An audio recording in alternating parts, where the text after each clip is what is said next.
It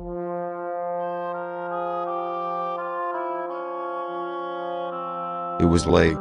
I had just finished a case, and was about to leave when the phone rang.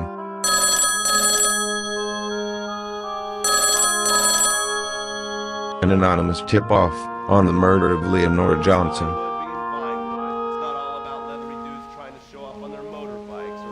As per usual, work followed me home. This is the town that made mass murder into nostalgia. Of course, to become truly popular, your murder has to be both unsolved and gruesome. In a town full of alien spotters, adults dressed as zombies, and entertainers dressed as cartoon characters, it takes something particularly awful to really catch people's attention. The tip-off gave me the locations of clues that might help the case. For years, horny nerds have wondered what happened to Leonora Johnson, and if they would have plucked up the courage to speak to her or kill her themselves.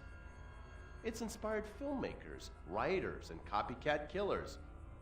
Conspiracy theorists have blamed various celebrities, the mayor, the Soviets, short skirts, women's liberation, and hidden aliens embedded amongst us for the murder.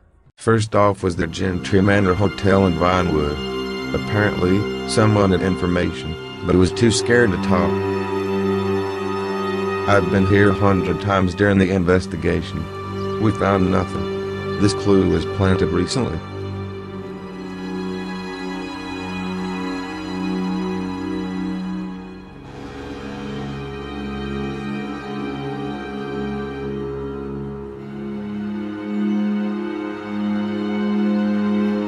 Old Fred acts nice, but it ain't so.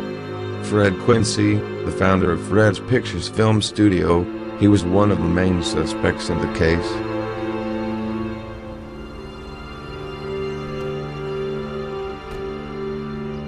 The next clue was reported to be at Alta City Hall, St. Andreas, seat of governmental power. If ever you wanted to leave a clue to be found by the highest order, this would be the place.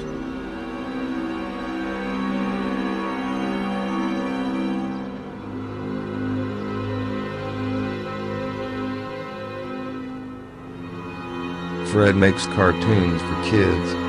Funny thing, considering what he did. This clue directly implicates Quincy as the murderer.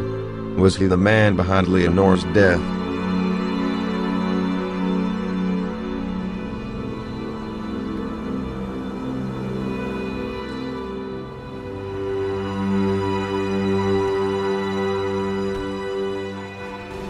The Oriental Theater in Vinewood. I used to come here every weekend as a kid. Saw Cupola Voro 10 times.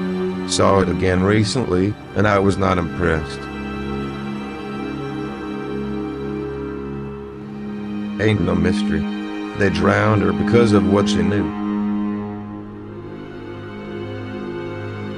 This wasn't talking about Leonora. Veteran actor Isaac and his secretary went missing in 1949.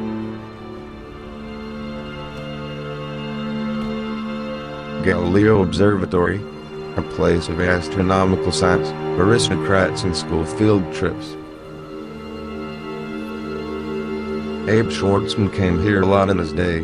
Maybe this clue was left here with the intention that he would find it.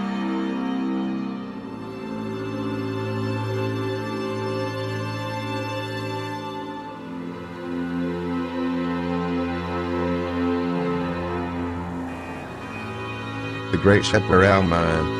The mine had been shut down in the late 1960s. The entrance was barred. Luckily I had some C4.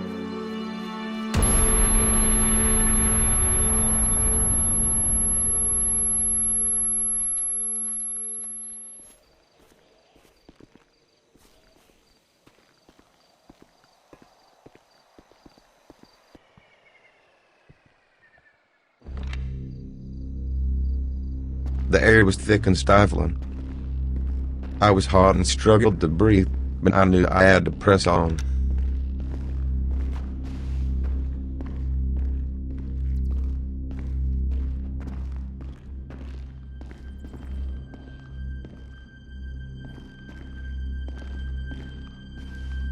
I couldn't shake the feeling that I was being watched.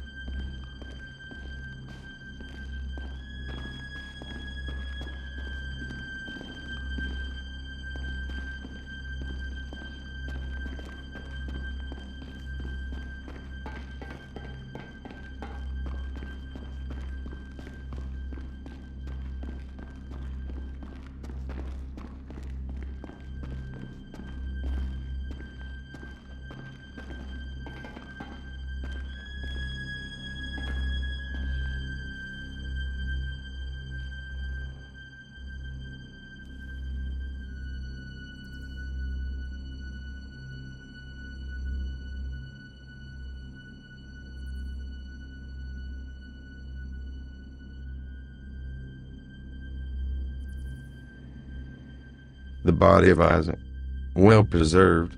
He was still dressed in the costume he was to wear on the set of his last movie.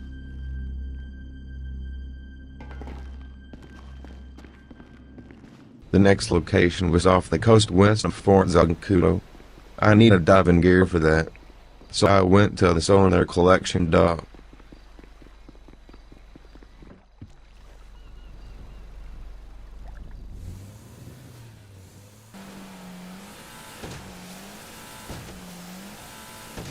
I dived into the black abyss.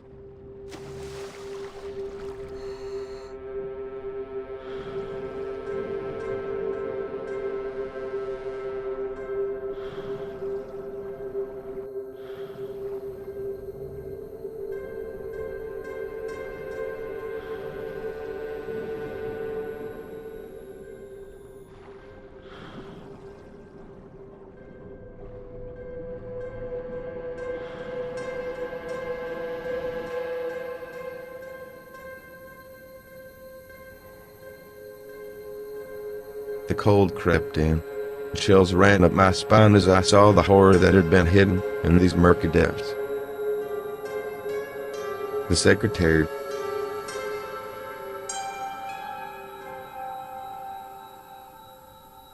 Her feet had been dressed in cement boots. Her hands had been tied behind her back, and she had been embalmed for preservation.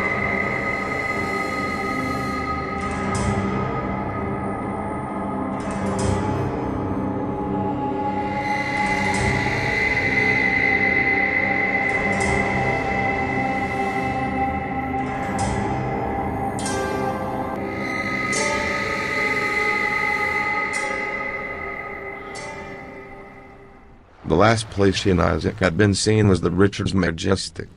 They disappeared after meeting with David Richards. Had to be him. David Richards must have killed them.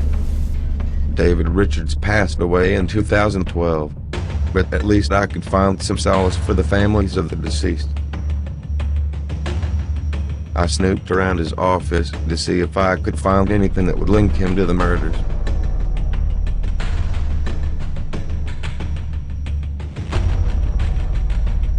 But I found so much more.